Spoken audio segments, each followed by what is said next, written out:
Mesdames, Messieurs, bonjour. Nous voilà arrivés pratiquement au terme de Millipol, quatrième jour, quatrième table ronde. Première question, Monsieur le Président, Wayne alors, est-ce que vous pouvez nous dire quelques mots sur cette société? Wedint a pour vocation d'intervenir dans le domaine de la sécurité intérieure et de la justice avec une gamme de produits relativement vaste au service des enquêteurs. Nos produits sont uniquement des outils qui vont servir à l'enquête. Ça va de la géolocalisation aux scènes de crime, justement, qui est l'objet de notre conférence aujourd'hui, avec des rôles, une mission de conseil, d'accompagnement et de formation essentiellement sur l'ensemble de nos produits. Donc un spectre très large. Là, vous avez utilisé le mot police technique et scientifique, le forensique. Et là, je me tourne vers Serge Caillem en général. La PTS, aujourd'hui, police technique et scientifique, c'est important. Mais j'ai presque envie de dire, depuis quand aborde-t-on cette science sur les événements, sur la scène de crime? Alors, merci de me donner la parole et merci de m'avoir invité. C'est un honneur pour moi. Depuis quand? Je veux dire, depuis très longtemps. Hein, parce que si on remonte dans l'histoire, ça peut remonter même en Chine. On avait trouvé des traces de début de police scientifique. Sous Bertillon, c'est le premier qui avait s'est occupé un petit peu des empreintes digitales. Mais la police scientifique, au sens où on l'entend aujourd'hui, disons, ça date dans les années 1985. Et lorsque je fais des présentations des étudiants, j'ai l'habitude de rappeler l'affaire Grégory. Et si je puis dire, la chance que j'ai, c'est qu'elle est toujours d'actualité, avec ses multiples rebondissements, et même des très jeunes dans l'auditoire, ça leur parle. Voilà, très clairement, en France en tout cas, c'est l'affaire Grégory qui était, si je puis dire, pour prendre un langage militaire, le détonateur, la prise de conscience de la nécessité de moderniser la police scientifique. Alors il existait depuis assez longtemps 5 laboratoires de la police nationale, mais qui disaient eux-mêmes, je dirais que ça vivotait, hein. Et puis la gendarmerie nationale n'avait pas son propre laboratoire. Et il y a une décision majeure qui a été prise au sein de la gendarmerie nationale de créer l'Institut de recherche criminelle de la gendarmerie nationale, laboratoire de police scientifique, mais que j'avais proposé d'appeler institut à l'époque, et non pas laboratoire, parce qu'il me semblait avoir une vocation plus générale, d'abord de laboratoire, mais également de formation. Et puis, c'est l'occasion que je le dise, une particularité de l'Institut que j'ai vraiment voulu développer, c'est que les personnels de l'Institut se déplacent sur le terrain pour accompagner les enquêteurs du terrain qui prélèvent les indices pour la scène de crime, dont le général Frustier nous parlera tout à l'heure. Voilà. Donc clairement, ça remonte à l'année 1985, après l'affaire Grégory. Voilà. Ce que je veux dire aussi, si vous voulez, puisque peut-être pour étendre le propos, c'était une époque où la police scientifique, je veux dire, n'intéressait personne. Bon, maintenant, c'est plus tout le cas. Enfin, dès qu'on regarde un film policier à la télé, on voit tout de suite la police scientifique. Mais peut-être avec les travers des films policiers, c'est-à-dire que quelqu'un trouve quelque chose, il appuie sur un bouton et toc, ça sort tout de suite. C'est pas si simple, hein. Et en particulier, également, de mon point de vue, une des difficultés, c'est qu'on accorde la priorité à l'ADN, l'analyse génétique. Ce qu'il faut savoir, c'est que d'abord, c'est pas si simple. Et puis, on n'a pas toujours des prélèvements, des indices ADN, d'où l'importance, et c'est ça que j'avais voulu mettre en avant à l'époque, ça continue, d'avoir vraiment un laboratoire multidisciplinaire, avec en l'occurrence l'IRCGN, une douzaine de disciplines différentes, parce que c'est souvent sur un faisceau d'indices qu'on va pouvoir confondre un suspect. Voilà. Alors peut-être peut-on parler maintenant de prélèvements sur le terrain, et puis j'interviendrai peut-être ensuite. Hein. Oui, tout à fait, parce qu'on voit que la police technique et scientifique arrive en quelque sorte à la fin de la chaîne. C'est celle qui va peut-être apporter quelque chose. Mais c'est vrai que là, je me tourne vers le général Frustier. Lorsqu'un directeur d'enquête ou un patron d'enquête arrive sur une scène de crime, quel est son rôle? Que fait-il? Comment aborde-t-il cette scène de crime? Alors, avant d'aborder la scène de crime, il faut considérer qu'une enquête, c'est un projet, et c'est un projet qui vise à identifier et à emporter la conviction de magistrats. C'est un projet qui va s'articuler autour de différentes lignes d'investigation. Une ligne d'investigation va travailler sur la victime, une ligne d'investigation va travailler sur l'auteur, une ligne d'investigation va travailler sur l'environnement, sur la chaîne des événements. et bien sûr sur la criminalistique, donc une ligne dédiée criminalistique qui va permettre de poser des certitudes, de créer des certitudes, de capitaliser sur des certitudes. Et d'ailleurs, sur certaines scènes de crime, je pense notamment sur certains vols à main armée, on peut arriver sur la scène de crime et se dire assez rapidement, grâce à l'intervention de la PTS, qu'on n'aura pas la somme nécessaire d'éléments qui permettront d'aller à la conviction du juge. Peut-être à l'identification policière, mais pas à la conviction du juge. Donc, en fait, un projet un projet d'investigation a besoin de la criminalistique.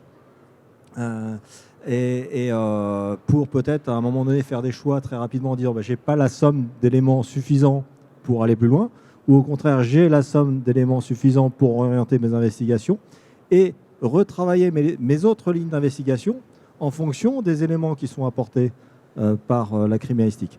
Et c'est tout l'intérêt des moyens qui sont aujourd'hui mis en œuvre, c'est qu'aujourd'hui on peut aller très vite sur certaines choses, on peut avoir un coordinateur de scène criminelle, un coordinateur criminalistique, qui va justement prioriser les éléments pour prioriser derrière les investigations, de façon à ce qu'on n'engage pas trop de moyens sur des lignes d'investigation qui ne seraient pas utiles à ce stade des investigations.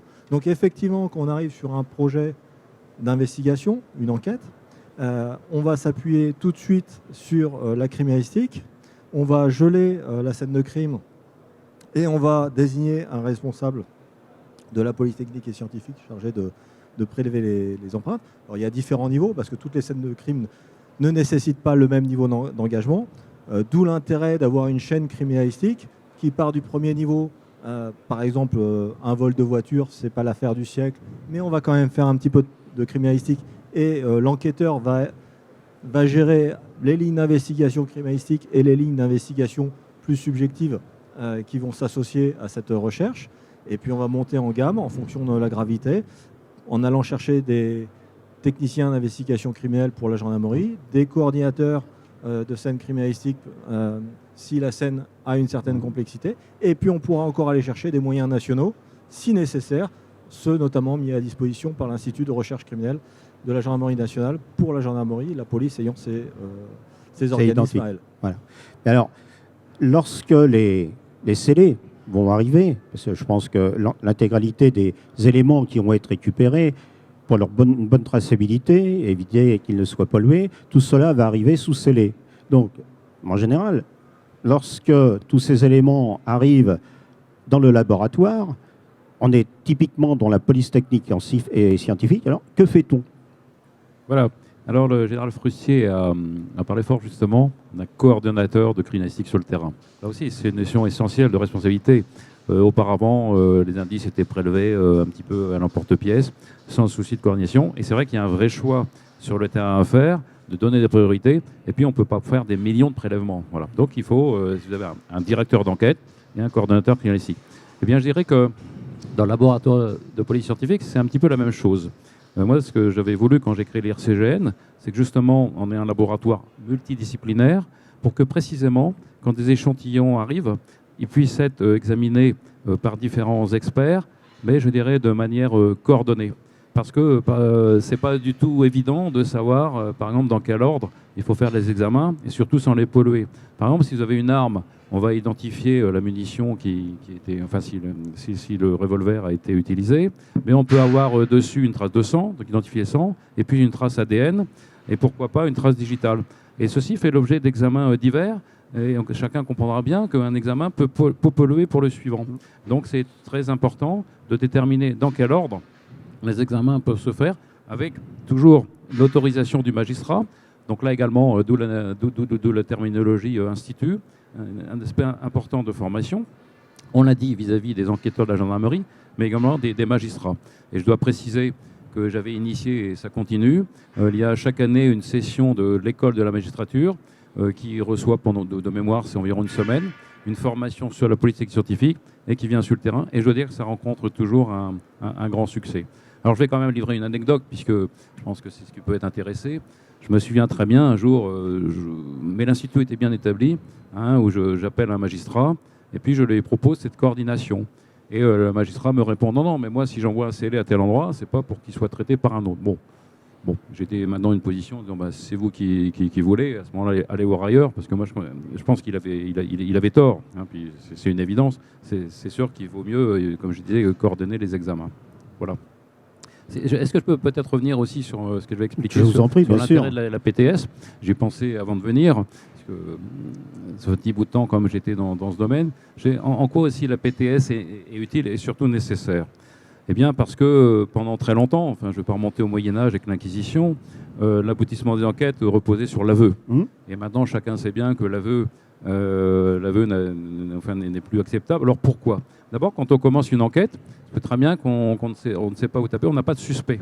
Donc, les indices de police technique scientifique peuvent déjà orienter sur un suspect. Parce qu'on a repéré, par exemple, une voiture, etc. On va aller sur un suspect. Bien. Donc déjà, ça peut être une première approche. Ensuite, lorsqu'on a un suspect, traditionnellement, on va mettre en garde à vue. Ce qui est important de savoir, et c'est ce qu'on ne voit pas souvent dans les faits policiers, c'est qu'aujourd'hui, c'est un droit constitutionnel, ou en tout cas législatif, il y a un droit au silence. Donc on peut se heurter au fait que la personne ne dit rien. Donc il n'y a plus d'aveu. Et c'est là où les indices de police technique scientifique peuvent permettre de confondre. Et puis quand bien même la personne avouerait, parce que ça arrive aussi, il y a toujours ce risque qu'après, à l'audience, la personne revienne sur ses aveux et laisse entendre qu'elle a été contrainte, en tout cas jamais physiquement, mais peut-être psychologiquement. C'est pour ça que la police technique scientifique, éventuellement, est strictement nécessaire. Alors, comme le disait fort justement le général Frustier, ça peut ne pas suffire complètement pour convaincre le magistrat. Ce qu'il faut savoir aussi, c'est que souvent, un élément de police scientifique, c'est un peu une approche probabiliste. C'est-à-dire que c'est le cas des empreintes digitales. Quelle est la probabilité que deux empreintes digitales soient identiques? Pareil pour l'ADN. Donc ça peut donner lieu à des débats. Et c'est là où il revient au magistrat de trancher en fonction de différents éléments. Mais dans ces conditions, comment se passe le travail entre les experts, qui peut être privé ou public d'ailleurs, et le directeur d'enquête? Il y a des échanges. Comment concrètement sur le terrain cela se passe-t-il? Alors, si ça travaille bien, il y a des échanges.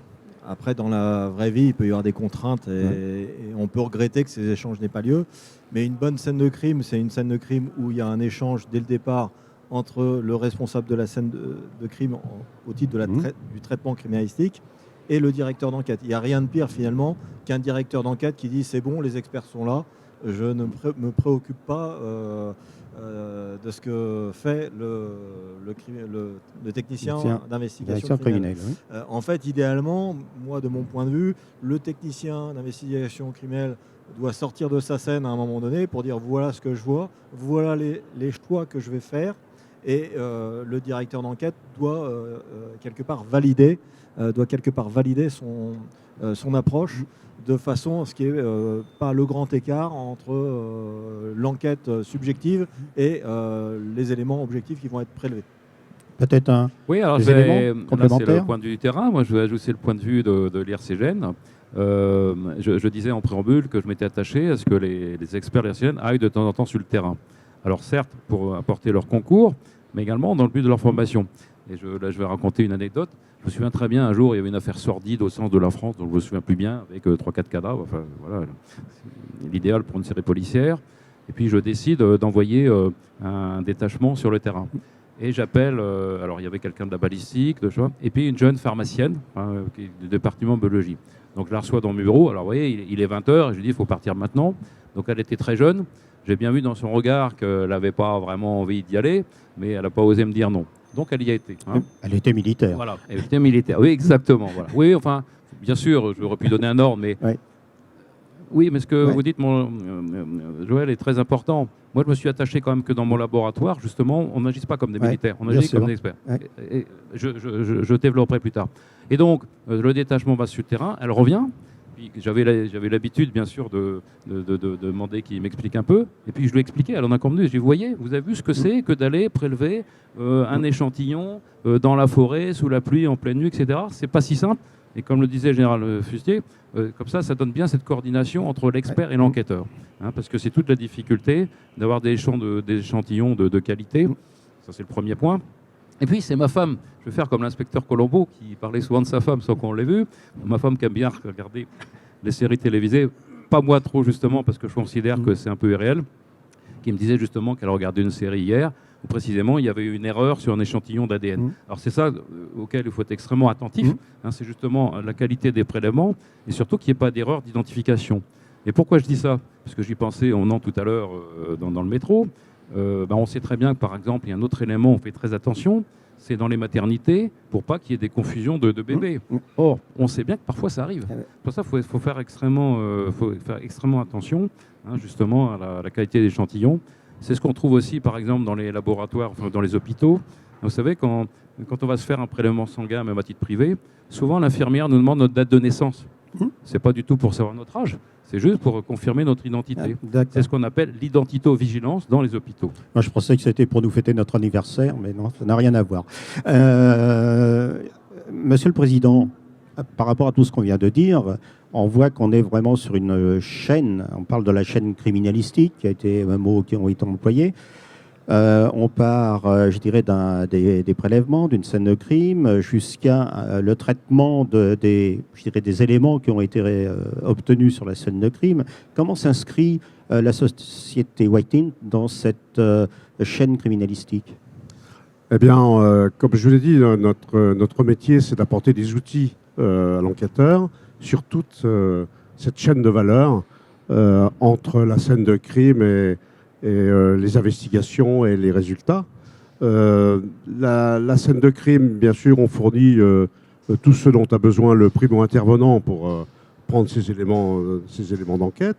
Ensuite, évidemment, on a un rôle à assumer pour le traitement de la donnée, puisqu'il y a beaucoup de données qui sont récupérées et ces données de masse aujourd'hui sont traités par des produits avec de l'intelligence artificielle, comme le traitement des factures détaillées des téléphones, comme le traitement des extractions de données numériques que l'on fait sur des supports magnétiques, et même sur le recoupage des informations que l'on a avec la géolocalisation, par exemple, des téléphones mobiles.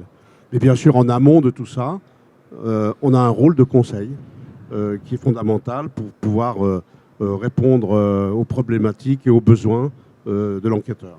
Voilà en gros toute la chaîne de valeur dans laquelle on intervient. Est-ce que vous avez des laboratoires? Parce que qui dit police technique et scientifique dit derrière des structures pour pouvoir analyser tout ce qu'on va amener sur le terrain, et avec des difficultés. On peut regarder, par exemple, quand on a des événements, comme on a eu récemment un avion qui va se cracher dans les Alpes.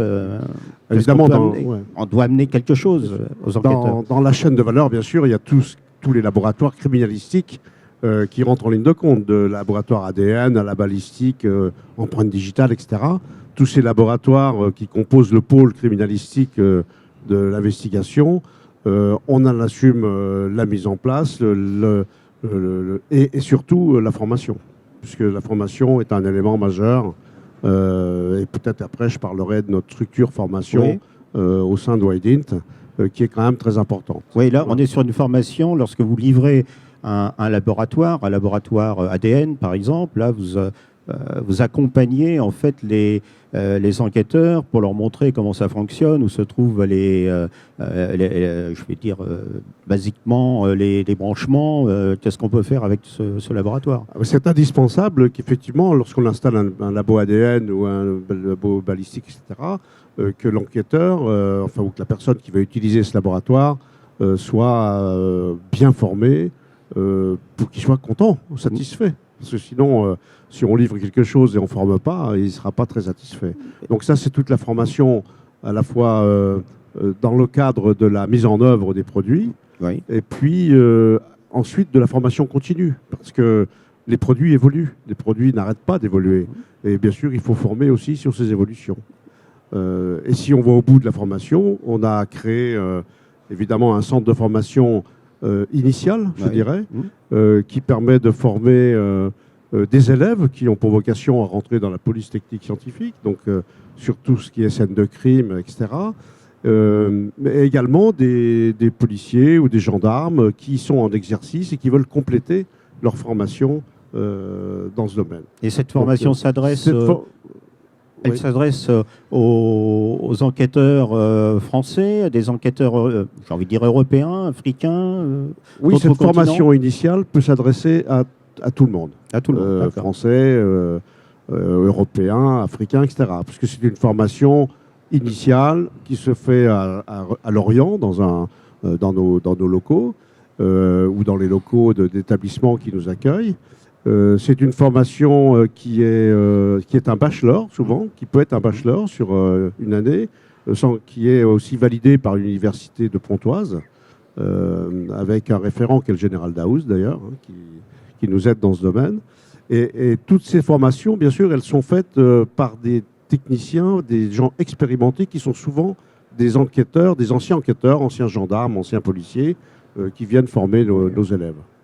Merci. Alors, avant de laisser la parole au général Caillé, vous avez évoqué, Monsieur le Président, vous avez parlé de téléphonie, vous avez parlé je dirais, de balises, de géolocalisation. Mon général Frustier, c'est important pour vous, ces éléments-là? Alors, ces éléments sont extrêmement importants. Tout à l'heure, je parlais du projet d'enquête avec des lignes d'investigation. Et aujourd'hui, on gère de la donnée. Dans toute enquête, il y a une part d'analyse criminelle. Dès qu'on est dans la complexité, on a une part d'analyse criminelle. Alors, on a des outils qui répondent à ce besoin, notamment sur la téléphonie. Mais ça va très loin, puisqu'en fait, on se rend compte que toutes nos enquêtes collectent de plus en plus de données et que ça nous amène à faire des choix, à mettre en relation ces données. Et c'est un métier à part entière. C'est pour ça que je parlais de ligne d'investigation dans l'enquête. Et moi, j'avais l'habitude, notamment, d'utiliser un analyse criminelle systématiquement pour toutes les enquêtes complexes, de façon à pouvoir démêler toutes ces données, pouvoir les traiter, les manager, leur donner du sens.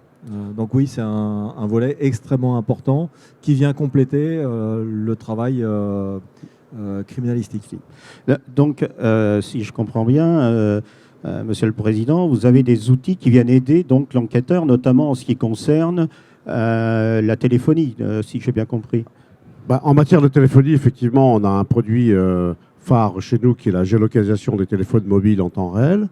On a également des produits qui font de la traitement de données au niveau des factures détaillées des téléphones, puisque ces éléments, ces factures, on récupère énormément de données et bien sûr elles sont traitées avec des algorithmes d'intelligence artificielle, puisque le cerveau humain ne peut pas traiter cette masse d'informations. Il faut savoir qu'aujourd'hui, le numérique, la data est un élément essentiel dans les enquêtes.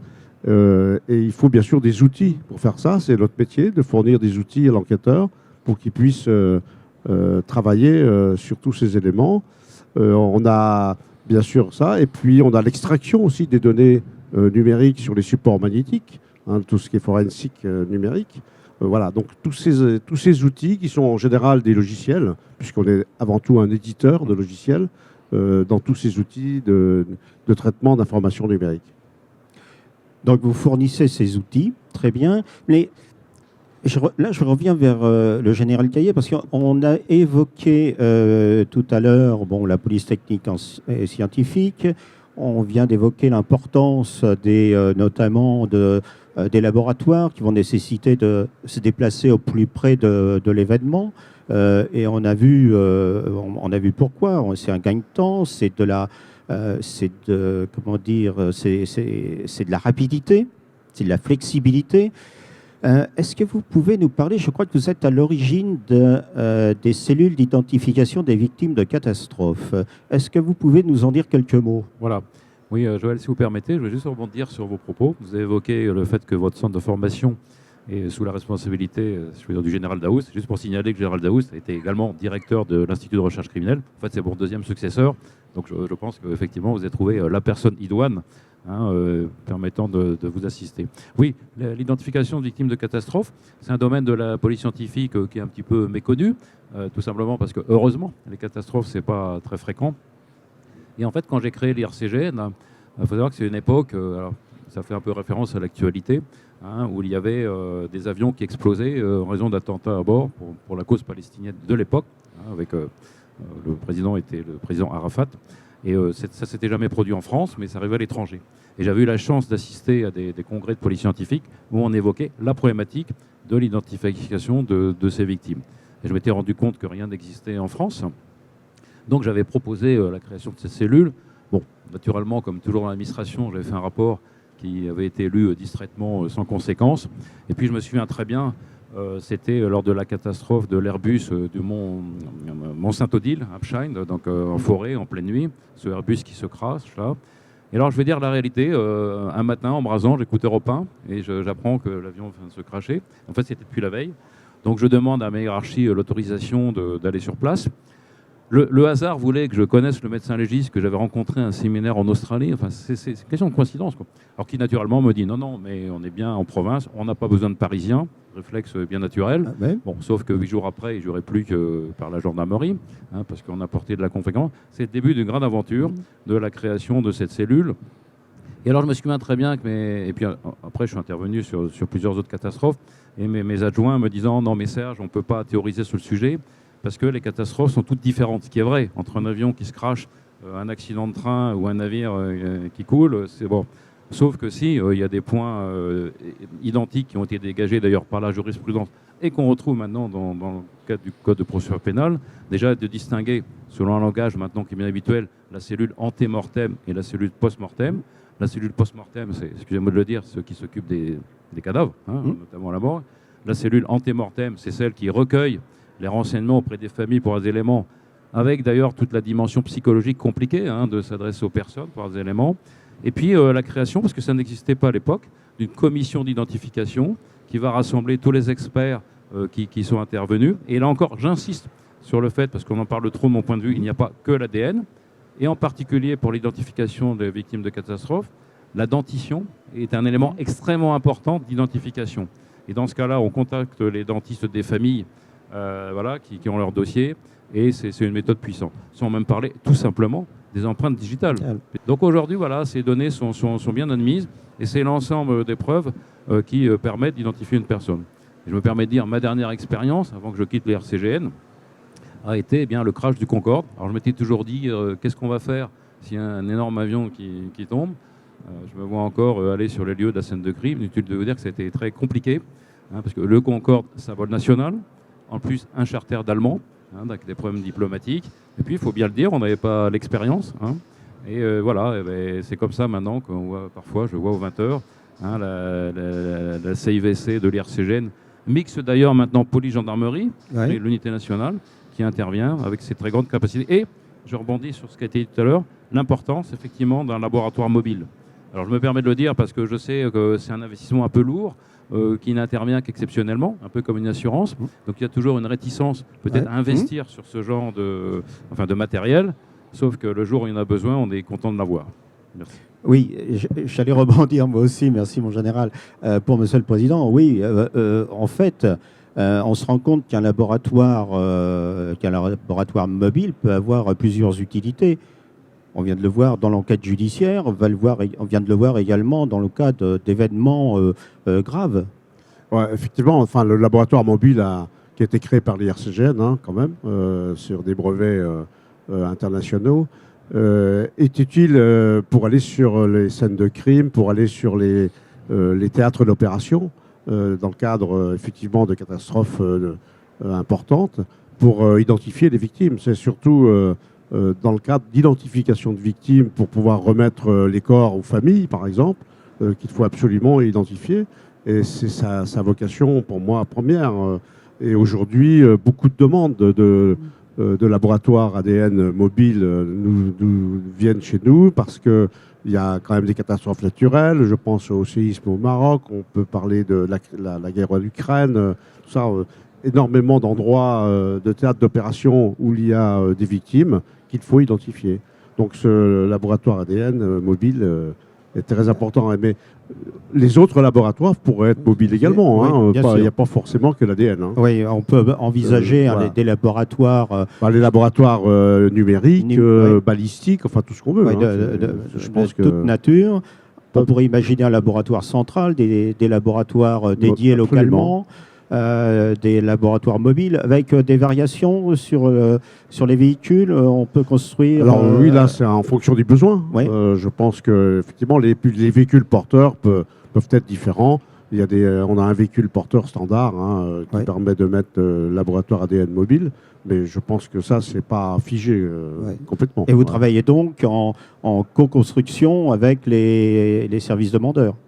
Absolument. De toute façon, tout ce que l'on fait, nous, dans nos outils d'aide à l'enquête, sont faits avec l'enquêteur. C'est la raison pour laquelle tout ce que l'on produit est efficient pour l'enquêteur, puisqu'on l'a fait ensemble sur leurs besoins réels et leur expérience. Merci. Une question qui me vient immédiatement à l'esprit par rapport à ce qu'on a évoqué en général sur le terrain. En fait, on parle, tout le monde en a parlé, tout le monde a dit, on parle de bases de données. Mais derrière ces bases de données, on a des règles à appliquer. Alors, comment, typiquement sur le terrain, le gendarme utilise-t-il ces bases de données qui sont le complément d'ailleurs du domaine de la criminalistique ou des recherches liées à l'enquête? Alors, sur l'utilisation concrète de l'enquêteur de la base de données, elle se fait en bureau, elle se fait pas sur le terrain. C'est un travail d'analyse dans la durée qui permet de rendre intelligibles les données pour orienter le directeur d'enquête. Donc c'est vraiment une aide à l'enquête. Ça peut être à un moment donné un élément objectif qui vient déterminer un élément d'incrimination. Oui. Concrètement, si on démontre qu'un téléphone a bordé un endroit et que ce téléphone est relié à une personne qui est soupçonnée, ça peut contribuer à créer le faisceau d'éléments objectifs qui va emporter la conviction du magistrat. Donc c'est dans cet état d'esprit qu'on travaille et toujours dans une logique de sur-mesure, puisque chaque enquête, chaque projet est différent. Et donc c'est difficile de dire voilà, il y a un rôle attribué à la criminalistique, il y a un rôle attribué à l'analyse de données. C'est chaque enquête qui va le déterminer. On ne travaille pas du tout de la même manière sur une affaire avec de crimes de sang, où on part du cadavre et de la scène de crime, ou une affaire de trafic de stupéfiants, où on va suivre des équipes qui ont des disciplines de vie, notamment en termes d'usage de téléphonie, qui sont très complexes, très évoluées, et où on va utiliser d'autres stratégies, en s'appuyant non pas sur les éléments objectifs, mais bien sur la donnée, pour rapprocher finalement l'auteur. On le faisait notamment à une époque avec des outils que proposait SFR, où on arrivait à retracer le périple d'un certain nombre de malfrats, ce qui permettait de provoquer le flagrant délit. C'est-à-dire qu'à la fin, on avait la position, le périple clandestin avec des téléphones achetés au dernier moment. Et grâce à l'analyse de la data, on arrivait à trouver le passage à l'acte et à organiser le flagrant délit. Un petit commentaire Oui, parce que évidemment, quand on regarde l'actualité ou les séries policières, on pense beaucoup aux bases de données, je veux dire, dans l'informatique, la téléphonie, l'ADN. Voilà. Il faut voir, ce qui est important aussi, c'est d'avoir des bases de données physiques. C'est-à-dire, par exemple, dans les laboratoires de police nationale, comme à l'IRCN, une collection d'armes énorme, ou par exemple des collections physiques d'échantillons de peinture. Et là, je vais raconter une anecdote, puisqu'il s'avère que j'ai eu à l'IRCN à l'époque le véhicule de la princesse Diana, qui était accidenté. Et vous vous rappelez peut-être, il avait été trouvé sur la route un petit échantillon de phare de voiture. Et je me rappelle encore, il nous parvient. Et mon expert du département véhicule, eh bien, je crois qu'il n'a pas dormi de la nuit. Et le lendemain matin, à mon grand étonnement, il dit c'était un petit débris de phare d'une Fiat Uno. Il fallait quand même le trouver, quoi. Et effectivement, l'enquête a montré qu'il y avait une Fiat Uno, etc. Bon, et ce qui a permis après aux enquêteurs d'aller rechercher tous les auteurs d'une Fiat Uno noire dans toute l'Île-de-France, donc des milliers d'investigations. Mais c'est pour dire qu'il n'y a pas que des bases de données d'ordre informatique, renseignement, il faut également des bases de données physiques. Oui, donc tout ça est complémentaire.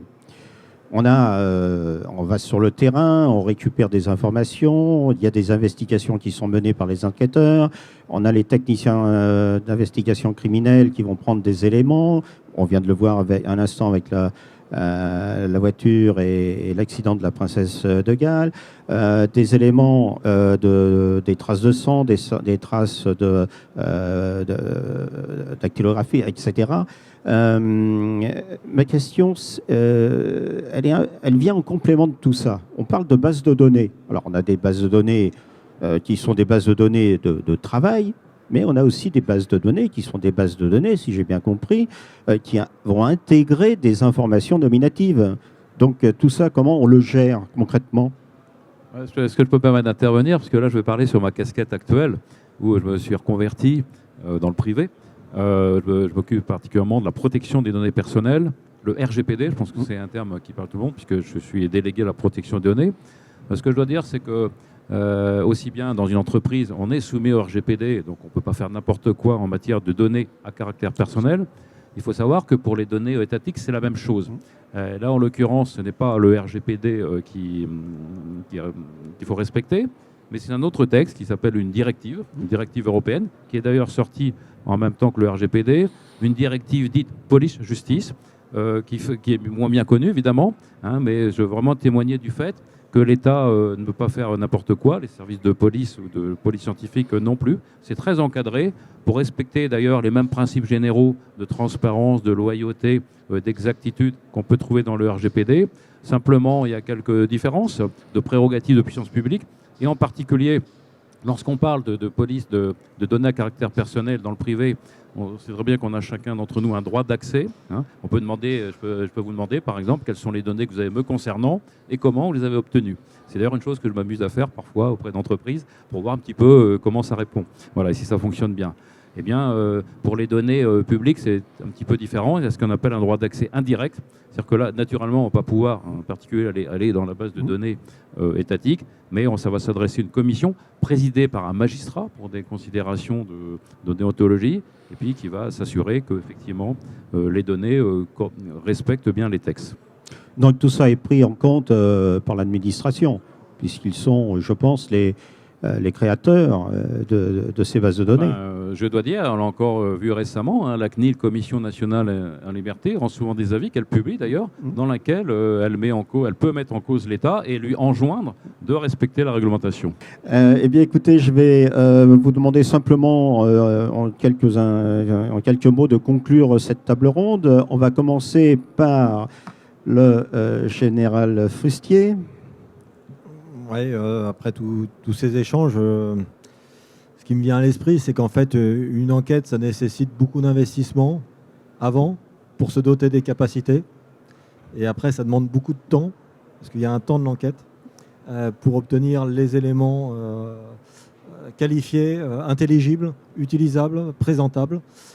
Et donc, c'est très précieux d'avoir des sociétés qui sont organisées pour apporter les capacités qui permettent aux forces de l'ordre de se positionner stratégiquement sur les scènes de crime. Et là, on reboucle avec notre première table ronde qui traitait des partenariats public-privé. Oui, tout à fait. Donc, moi, tous ces débats me font penser quand même que notre société des Wild Int, souvent, on a l'impression d'appartenir à cette famille d'enquêteurs, à cette famille de personnes qui cherchent, et on les aide à trouver avec nos outils, modestement, mais c'est un petit peu le sentiment que j'ai aujourd'hui. En quelque sorte, vous accélérez les enquêtes. J'espère. Merci, en général. Oui, donc à nouveau, merci Joël pour cette invitation et surtout d'avoir invité le général Frustier, ce qui fait que je représente plutôt les services centraux et lui plutôt sur le terrain. Et j'espère qu'on a réussi à montrer l'importance de la criminalistique, le fait que c'est une chaîne. Hein, et comme on dit, dans une chaîne, la chaîne est la plus faible, c'est le maillon le plus faible. Précisément l'importance qu'à tous les niveaux, aussi bien au niveau central que sur le terrain, d'abord il y a de la formation et puis qu'il y ait des échanges réguliers pour que précisément tout ça fonctionne très bien.